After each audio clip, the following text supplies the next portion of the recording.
महज एक शक और खौफनाक कत्ल।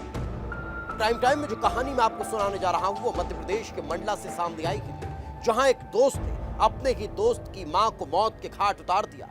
और इस खौफनाक वारदात को अंजाम देने के पीछे की वजह जब सामने आई तो हर कोई हैरान रह गया, क्योंकि वजह थी सिर्फ जादू टोने का शक।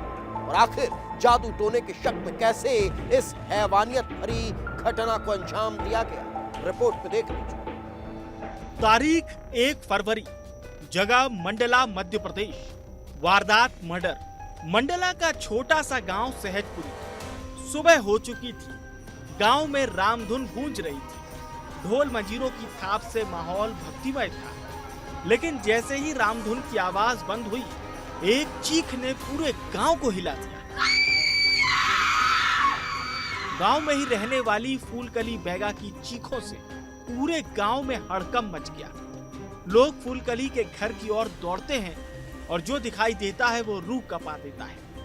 फूलकली चूल्हे के पास खून से लथपथ पड़ी थी। हाथ का पंजा कटा हुआ था और एक कुल्हाड़ी उसकी गर्दन में फंसी थी। उसी कुल्हाड़ी से फूलकली पर कई वार किए गए थे। पुलिस मौके पर पहुंच चुकी थी। लाश को पोस्टमार्टम के लिए भेज दिया गया था, लेकिन सवाल यही था कि आखिर फूलकली को इतनी बेरहमी से किसने मार दिया। और जब पूछताछ की तो पता चला कि जब फूलकली की चीखें सुनकर लोग उसके घर की तरफ दौड़े तो गांव का ही एक युवक दीपक यादव घर से भागते हुए निकला था। दीपक बदहवास हालत में भाग रहा था और जंगल के रास्ते होकर कहीं दूर चला गया। यहीं से वो आरोपी यहाँ से निकलता है चोरी छुपे, और गांव वो महिला जो मृतक महिला है उसकी आवाज आती है और यहीं से जो आरोपी निकलता है और इसी रास्ते से वो जो आरोपी है जंगल की तरफ जाता है। ये जंगल की तरफ होते होते जब गांव वाले बताते हैं पुलिस वाले को कि जंगल की तरफ जो है आरोपी जाता है, इसके बाद जो है जांच पड़ताल के दौरान जो है मुखबिर की सूचना के बाद जो है वो आरोपी पकड़ाता है। अभी पूरा गांव में सन्नाटा का माहौल दिखाई दे रहा है।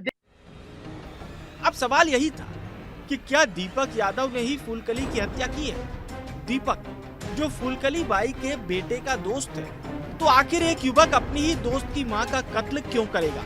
लेकिन फिलहाल तो शक की सुई दीपक की ओर ही घूम रही थी। पुलिस मोबाइल लोकेशन और मुखबिरों की सूचना पर दीपक को घुघरी से गिरफ्तार कर लेती है और जब पूछताछ करती है तो सामने आती है एक ऐसी कहानी जिसे अंधविश्वास की स्याही से लिखा गया था। दीपक यादव और उसका भाई अक्सर बीमार रहते थे। घर में ही कई परेशानियां थी और दीपक को शक हो गया था कि इसके लिए फूलकली बैगा ही जिम्मेदार है। दीपक को शक हो गया था कि फूलकली बैगा जादू टोना करती है। फूलकली ने ही काला जादू किया है, जिसके चलते उसके और उसके परिवार पर परेशानियां आ रही हैं। बस यही शक उसके जहन में जहर बनकर फैलने लगा और फिर एक दिन गुस्से में आकर वो फूलकली के घर पहुंचता है। फूलकली चूल्हे पर खाना बना रही थी। दीपक गुस्से में था और फूलकली कुछ समझ पाती उसके पहले ही दीपक ने पास रखी कुल्हाड़ी उठाकर उसके सिर पर वार कर दिया। उसकी गर्दन और चेहरे पर वार किए और जब कुल्हाड़ी गर्दन में फंस गई तो उसे वहीं छोड़कर भाग गया।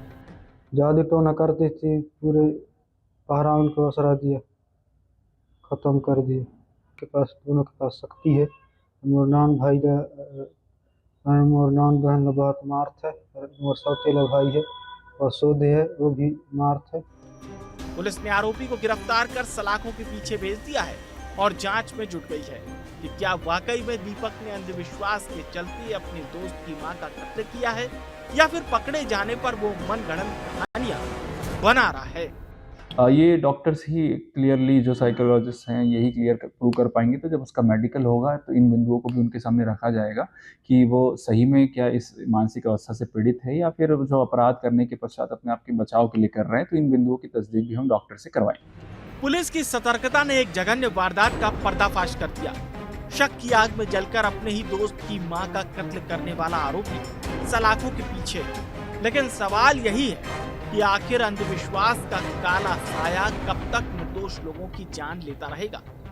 जादू टोने और डायन के शक में कब तक लोगों की हत्या होती रहेगी। विस्तार न्यूज के लिए मंडला से रामकुमार बघेल की रिपोर्ट।